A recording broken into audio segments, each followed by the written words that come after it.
Hi everyone, welcome to my channel. My name is Kyra and I am here today with a very special requested walkthrough of the Corrupted Tarot by Wormwood.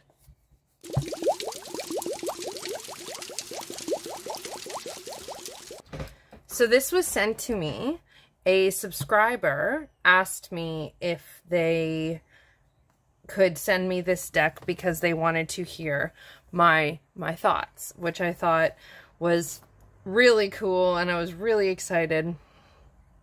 And so I agreed. For those who don't know, Wormwood is a company that does, and if you hear that squeaking, it's my kettle.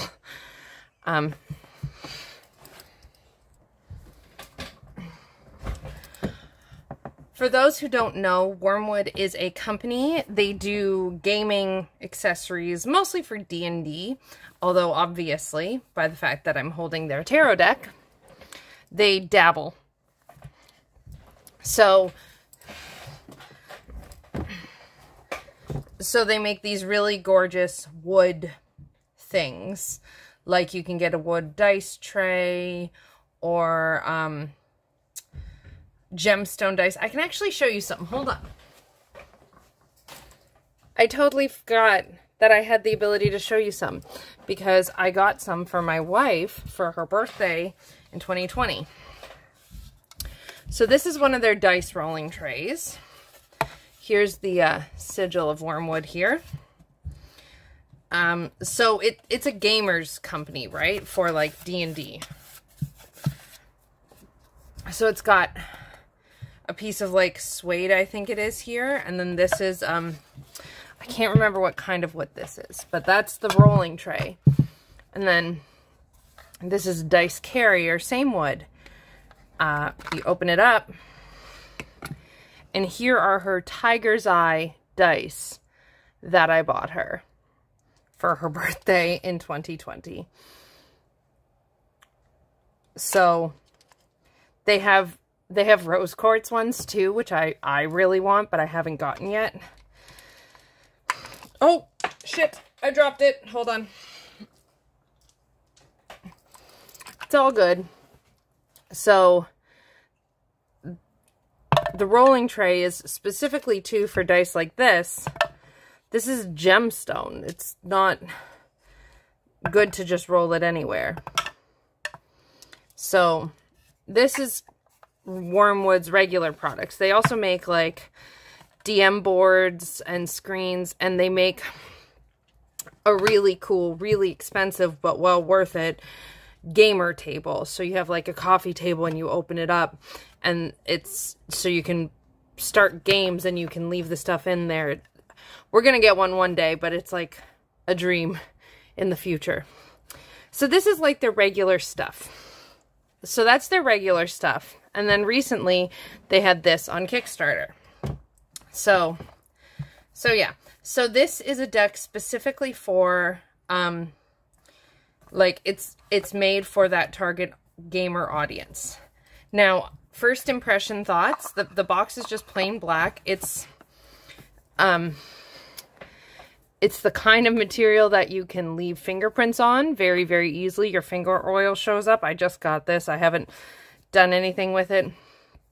Beautiful design here, which has the pentacle, swords, cups, wands. Looks beautiful. Now again, I touched it and so it like you can see fingerprints and stuff. Oh, the book is better. Oh, it's full color. Okay, so it looks like this is a collab deck. This is really cool. So it shows the picture, it shows who did it and like where you can find them, the card, keywords, and then little message. The Fool's Journey. How to read the tarot is a deeply nuanced topic, and we won't seek to include a comprehensive tutorial here. Others far more qualified have done so in countless texts, websites, and videos, and we encourage you to seek out those which speak to you. But let us say this much. There are infinite ways to approach the tarot, and none of them are wrong. Whether you read according to the meanings in this book or from pure intuition, whether you believe that the tarot speaks from the spirit world, the collective unconscious, or merely your own subconscious, unlocking wisdom or knowledge that eludes you in waking thought, all ways to approach the tarot are valid. There are no rules, only guides, to be heeded or ignored as you will. The fool's journey is universal, yet ultimately every one of us must find our own path. Okay, well, I really like that. There's a little welcome. It doesn't look like there's any spreads. I love how colorful this guidebook feels. Really nice, though. So we'll put that aside. And then the deck. I haven't actually looked at it at all, really. The card stock. So here's the backs. The backs are beautiful. And this is the type of gilding that you touch it and then you get sparkly. So this will shed and fade and wear. The cardstock feels like it might be like art paper. It is matte. So Barb, if you're watching this, it's not glossy. The book has glossy pages, but this is matte. But this has got pretty good bounce back. I don't know if it's art paper or if it's, but it's matte and doesn't feel like it's really coated very much. All right. And now the cards. So let's zoom in even closer. Shoop.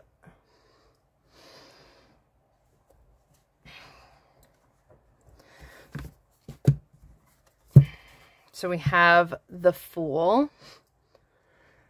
And I do know that this is very, like, the art leans darker and, like, shadowier. See?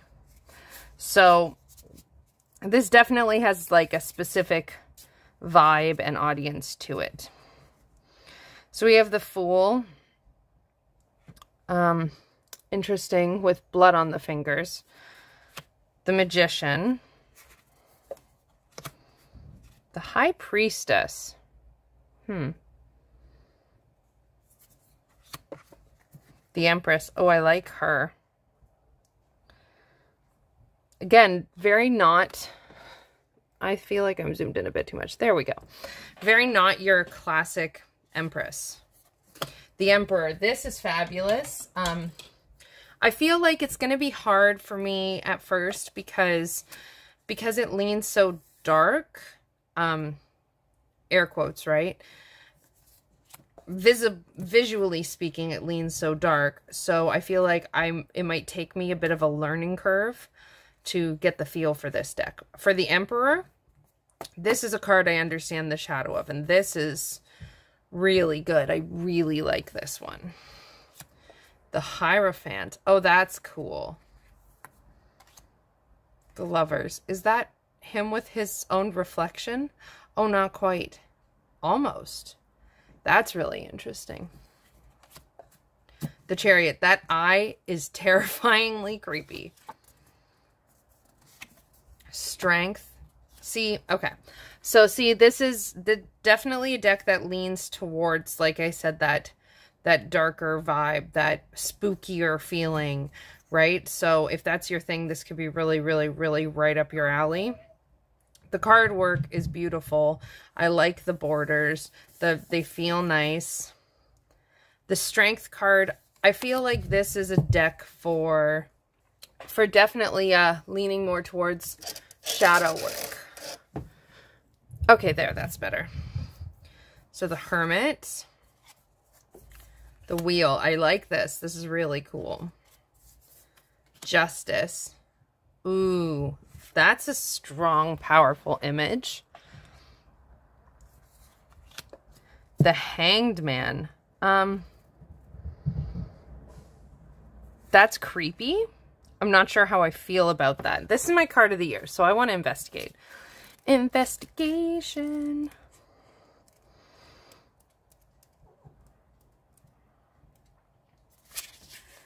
The Hanged Man, Sid Mills. Like, the art is beautiful. Dependence, Regret, Depletion.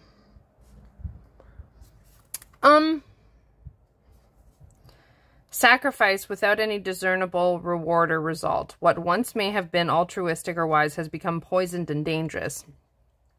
You will soon have nothing left to give as your resources, energy, and time drain away. Sometimes we pour ourselves into our work, and the fruits of our labor merely take a long time to grow.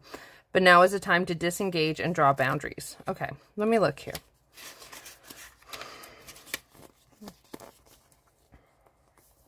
The deck you now hold is a result of a large-scale collaboration commissioned by Wormwood and managed by the talented Stephanie Cost, Chromatic Fates Tarot.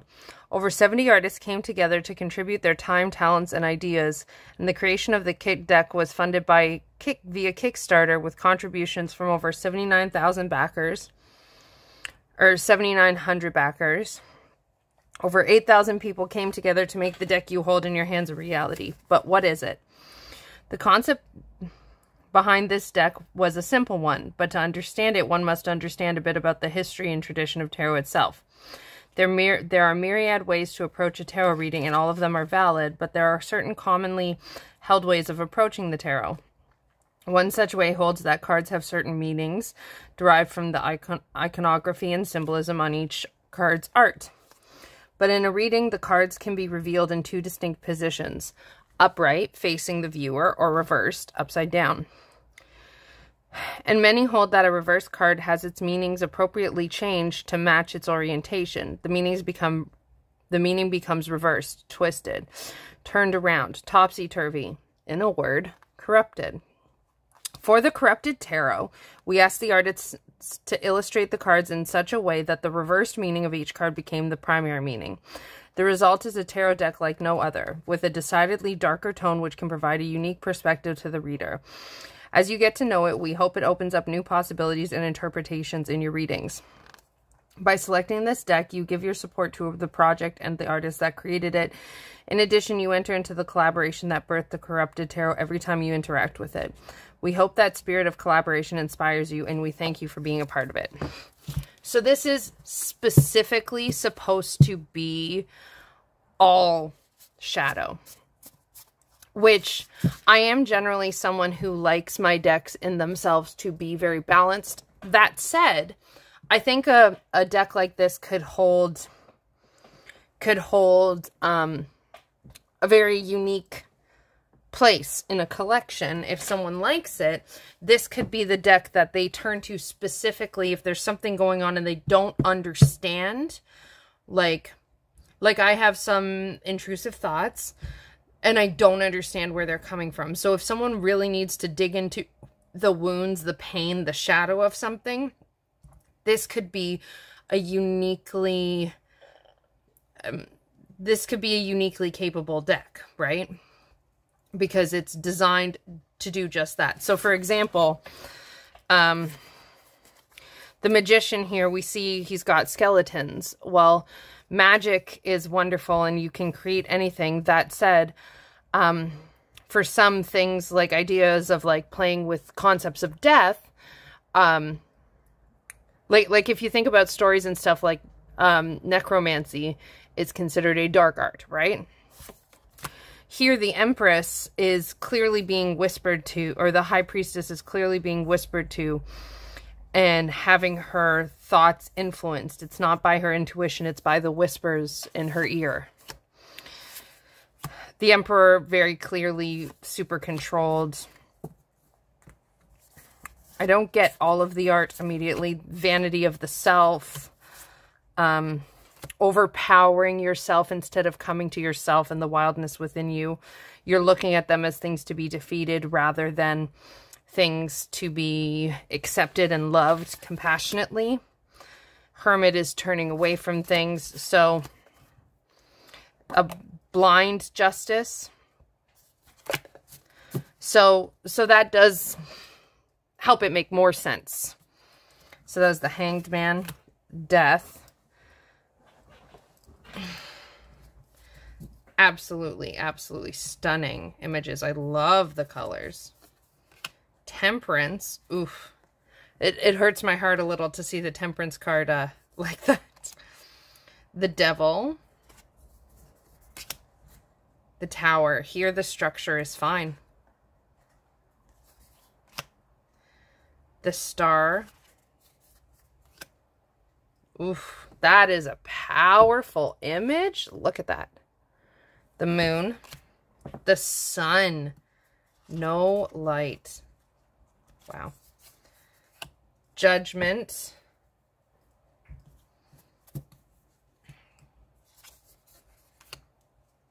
The World. Yeah, okay, so looking at this with that, remembering that lens that this is supposed to be corrupted, makes this make a lot more sense.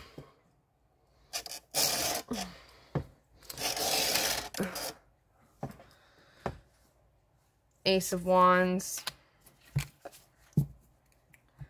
2, 3. Love the colors. This artwork is very beautiful. 4. The 5 of Wands. Sorry, my light is driving me crazy. Vevictus. Interesting. I wonder what that means. I'm gonna look.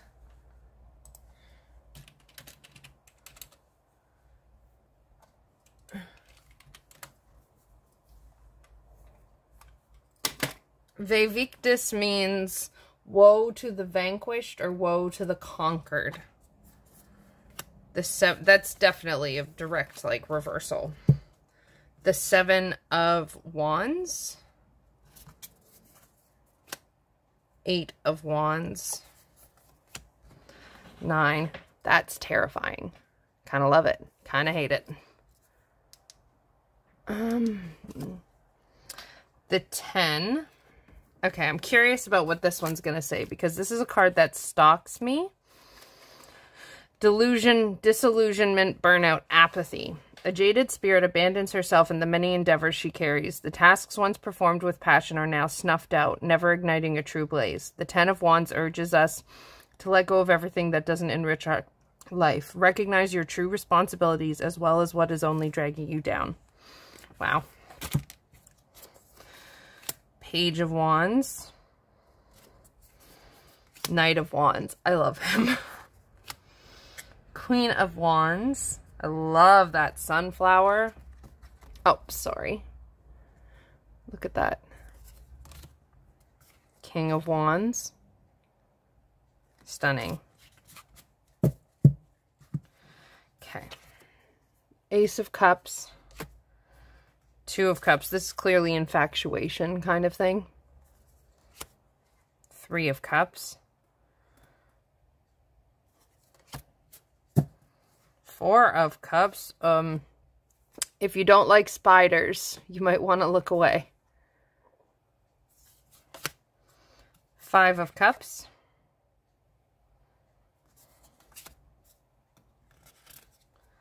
6 of Cups. 7 of Cups. 8.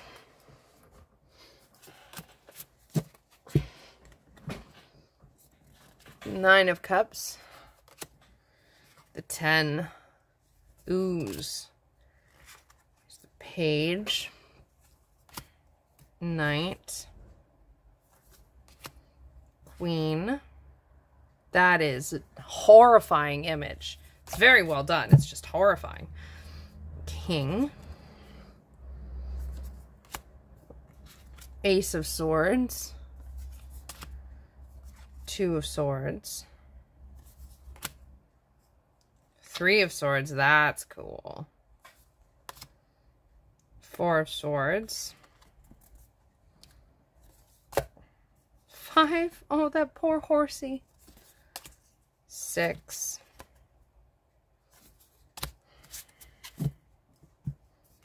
7.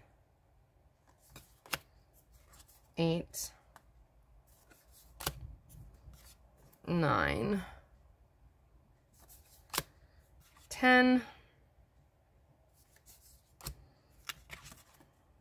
Page of Swords. Knight of Swords. Queen of Swords. Look at her. Ooh. King.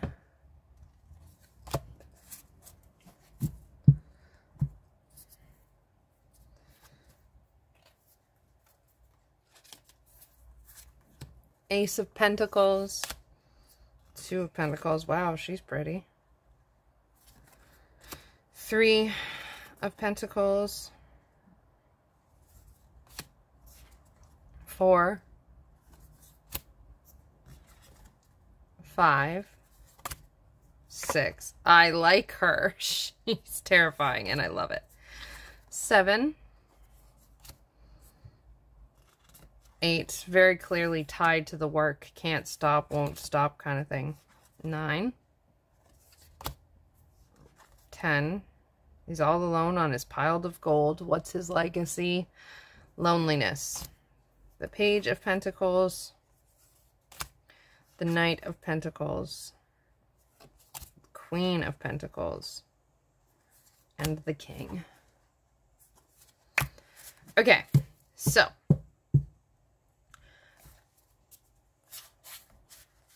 this is my least favorite card right here. This is the card that to me feels the most disjointed from the deck.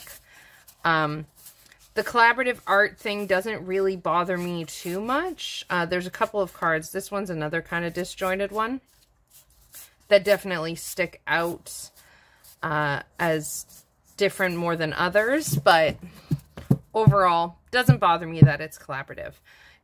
This whole like being able to like mark up the sides bit does bother me a little.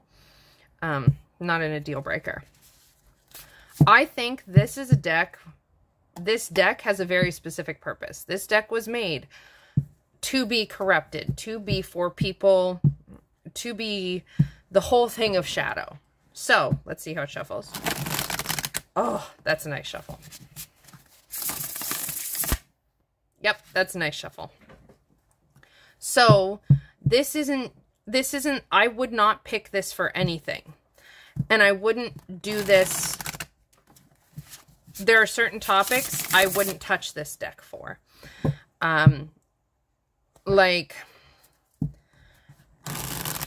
For me, if I were to try and do a love reading for myself, which I don't tend to do, this would be a very unhealthy choice for me for the most part. Because this is a deck that is intended to be full of shadow.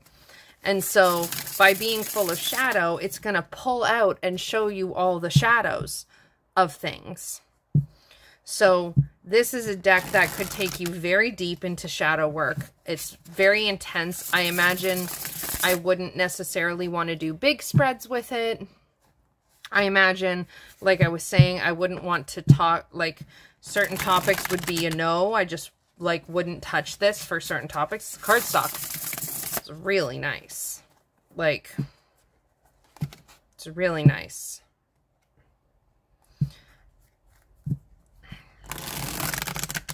But if there was something going on that was really bothering me and I couldn't figure out like if I knew I was triggered by something and I couldn't figure out why it was triggering to me, if I needed to explore my triggers, this would be a good deck for me. Now, of course, that's only if you're safe to do that kind of deep, dark, shadowy digging by yourself. I am.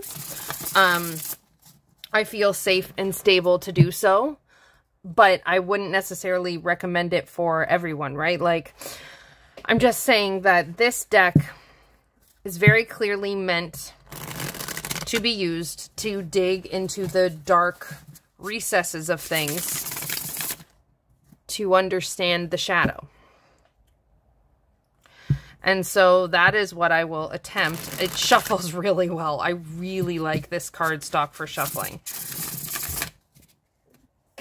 And so that is what I will attempt to use this for. I will attempt to use this for really getting to the bottom of things. Getting to the bottom of things that are hard and shadowy and difficult. So there's the Page of Cups. The shuffle's great. It's not really for fanning. And I don't really like a lot of noise. This feels very similar to like the Cosmovisions. I didn't like the feel of that at first, but it wore in nice and that feeling faded. So we have the Page of Cups. Let's just do one more quick little, what's the guidebook like? So, Page of Cups. This is art by Tiffany Turrell. Escapism, vulnerability, distortion. An individual with enormous potential is being stifled or warped in some way. Creativity without an outlet can lead to depression or the desire to escape from reality. Because the page is sensitive and empathetic, this reversal is particularly heart-wrenching. They must find a way to communicate or explore their emotions. This is really good. I think if you are looking, if you like this style of art, so if you're a person who likes like gamer art style, I really, really like this Ten of Wands art. And you're looking for a deck to literally just take you into the darkness so you can shed some light on things, because that's how it goes, right? Like, you have to shed light. Like, you have to find the darkness to be able to shed light on it. If you're looking for a shadow work deck and you feel safe and stable to explore it using something that has very dark imagery and very blunt messages, then this could be an amazing deck for you. I'm really excited. I'm really excited now. I think this could be really cool, and I think my wife's gonna really like it too. But I'm gonna end this video here because I need food. So, and I am hungry. So, thank you so much to the subscriber who sent this to me, and thank you to everyone who watched this video. Please don't forget to give it a thumbs up to let me know if you liked it. Subscribe if you haven't already, and hit that bell notification. It really helps out the channel when you like and subscribe and comment. Especially commenting, that helps a ton. So, do you have this deck? If you don't, do you have another deck that does this kind of thing that's just very deep and dark into the, like, I only look at this deck specifically to dig deep into shadow and to be confronted? Like, this is a confrontational deck. Do you have a confrontational, shadowy deck? If not, are you interested in this deck? I'm curious to hear about it. And in the description box down below, there are my links. You can find the link to become a channel member. You can find the link to become a member here on my channel. I do various things, and I actually, one of the rewards for my Gamer Ghosts and Up is a quarterly D&D games hosted by my wife. So actually, if you are curious about D&D, just saying. But there's a link in the description box, but there's also the join button beside the subscribe button that you can check out. Also in the description box, you'll find the link to my website where you can check out my services. I'm a professional tarot reader and astrologer, and I specialize in combining the two to get very, very personal readings.